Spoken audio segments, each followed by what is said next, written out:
Hello and welcome to Math with Mrs. Havrilla. This is Mrs. Havrilla and today we're doing Unit 1, Lesson 3. In this lesson, we continued talking about the idea of volume, and today we focused on finding volume by using layers of a prism and then multiplying by the total number of layers. So here we have an example, and it says that the volume is 24, and you can see three different ways that this student actually got the volume of 24 using different types of layers. So that's what we're going to go ahead and do for our problems today. Starting with number 1, it says, what is the volume of this rectangular prism? So we have this prism here, and there's a couple different ways, like I said, that we could see those layers, but I'm going to do the front layer here. So what I'm going to go ahead and do is I'm going to shade in that front layer so that we can really see where it is. Remember that as we're doing volume, we're working with three-dimensional items, unit cubes that have a length, a width, and a height. So I have my front layer here, and not only can I see the front of these cubes, but I can actually see the top of 3 of them, and then I can see the side of 3 of them. But it's still only one cube, no matter if I can see the top or the side. So I'll go ahead and count what I see in the first layer. I have 1, 2, 3, 4, 5, 6, 7, 8, 9 in that front layer. Now what I need to do is I need to count how many layers there are, and I'm going to do that by looking at this angled side here. And I'm going to count how many boxes back I see. I see 1, 2, 3, 4 layers going back. So I'm going to take the total number in a layer, which is 9 in a layer. I'm going to multiply it by the number of layers, 4 layers. 9 times 4 is going to give me 36. So I have 36 total cubes.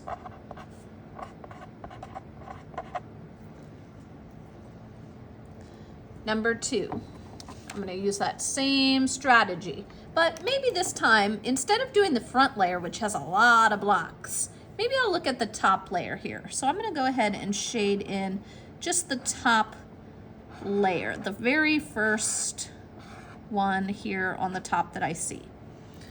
And when I'm looking at these, I'm going to be counting literally the tops of this shape. Even though I can see the front and the side of them, I only want to focus on the top. So I'll count 1, 2, 3, 4, 5. Then I have 6, 7, 8, 9, 10 across the top, 10 of those. Once I know that I have 10 in a layer, I have to figure out how many layers there are. So I'm going to have to count how far down does this go. Well, I have the top one, which is 1, 2, 3, 4, 5, 6 rows of 10. So 6 layers. I'll multiply those together, and I end up with getting 60 total cubes. And remember that these total cubes, they're representing the volume. So when I said I had 36 total cubes, what I was really saying is that I have a volume of 36. Here, when I said I had 60 total cubes, I'm saying that I have a volume of 60. All right, flipping to the back. Number 3. It says select all the expressions that represent the volume of this rectangular prism. And I can see A and B both start with 16, C and D start with 4 and 8. So what I'm going to do is I'm going to look at the top layer, I'm going to look at the front layer, I'm going to look at the side layer and see what matches. So if I were looking at it from the top, that means I'm looking at this top layer here. I'm gonna need to count how many are in that top layer. I have 1, 2, 3, 4 in the back there. 5, 6, 7, 8 in the front. So I have 8 in a layer. And when I look down, I can count, I have 1, 2, 3, 4 of those layers. So 4 layers of 8. That would be represented by 8 times 4. If I look down at my options, I see 8 times 4 is D. So I would select. Now it said to select all that apply. So I'm going to see if any other ones apply. Now I'm going to imagine that I'm looking at, let's say, my side layer. For my side layer, I'm going to be looking at just these ones on the side, and I'm going to try to highlight them, but just know that it's going to kind of overlap this green here. So I'm looking at this side row here. Okay. So what I need to do here is I now need to count how many are in this row. I have 1, 2, 3, 4, 5, 6, 7, 8. I have 8 in this side row, and I can see I have this front one, 1, 2, 3, 4 of those. So that again is going to be 8 times 4, which is the same one I already circled. So whether I'm looking at it on the top or whether I'm looking at it on the side, they're both going to be D. Well, let's check the front layer. That's always the most obvious layer. So for the front layer, that means I'm looking at the entire front of this shape. And of course, it could be a little difficult here for me to see because I've got all these overlapping colors at this point, but hopefully we can see what's going on. If I'm looking at the front, I can see I have 1, 2, 3, 4, 5, 6, 7, 8, 9, 10, 11, 12, 13, 14, 15, 16. So I have 16 on that front layer. And when I look at the width here, I can see that there's 1, 2 layers of 16. So that means I'm gonna have 16 in a layer times 2 layers, A. Because both of these represent the volume of my prism, when I multiply them together, I should get the same answer. Let's check. I know that 16 times 2 is 32. And I know that 8 times 4 is also 32. So it makes sense that both of these can represent the volume of this figure. All right, looking at number 4. For number 4, it asks which rectangular prism does not have a volume of 30 cubic units. So I'm gonna have to go through and multiply every single one to figure out which one does not equal 30. I'm gonna use the front layer here, or sorry, not the front layer, the top layer. For that top layer, I can see I have 1, 2, 3, 4, 5, 6 in that layer. And when I look down, I see 1, 2, 3, 4, 5. So I have 6 in a layer times 5 layers. That's going to give me 30.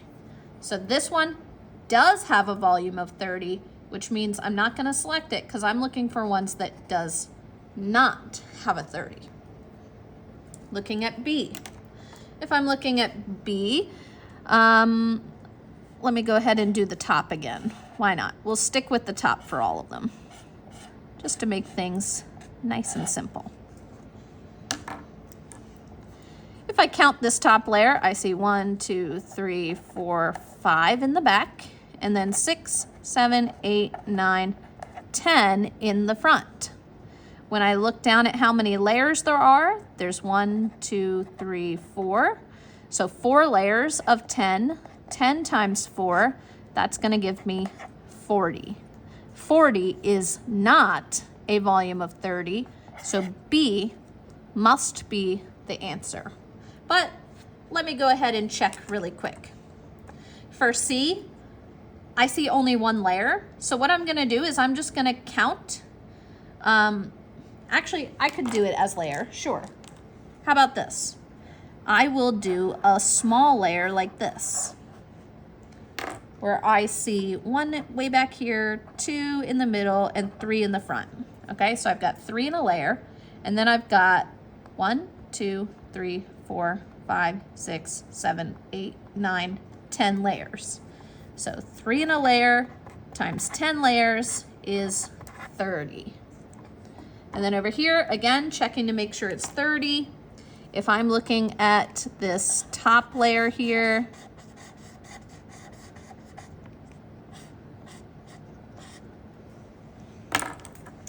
I can see 1, 2, 3, 4, 5. Then I've got a middle row, 6, 7, 8, 9, 10. And then a front row, 11, 12, 13, 14, 15. And I've got 2 of those layers, so 15 times 2 is 30. That means the only one that does not equal 30 is B, so we were right. For number 5, all we were doing was some fluency practice. Now this is very important because this is what's helping us do this multiplication really quickly. As long as we know our math facts, it's going to help us do our volume. We have to know how to multiply in order to know how to do volume. So, starting with number 5, number 1, 3 times 4 is 12. 3 times 8 is 24. 3 times 6 is 18. 3 times 9 is 27. 3 times 7 is 21. 9 times 4 is 36. 9 times 8 is 72. 9 times 6 is 54. 9 times 5 is 45. And 9 times 7 is 63. And that's it. That's our math facts for today. Make sure if you're still struggling with your math facts, remembering that we need to know all the way up through our 15s times tables, we should be practicing those math facts every night. So if you don't have flashcards, please try getting some flashcards, making some flashcards, doing whatever it is that you need to do to practice those math facts every single night. And that's not just multiplication. You should also be practicing your division math facts and your equivalent fraction math facts. So if you're not doing that, please begin doing that. That is all that we had for today in lesson 3. So be sure to check in again next time for help with your homework.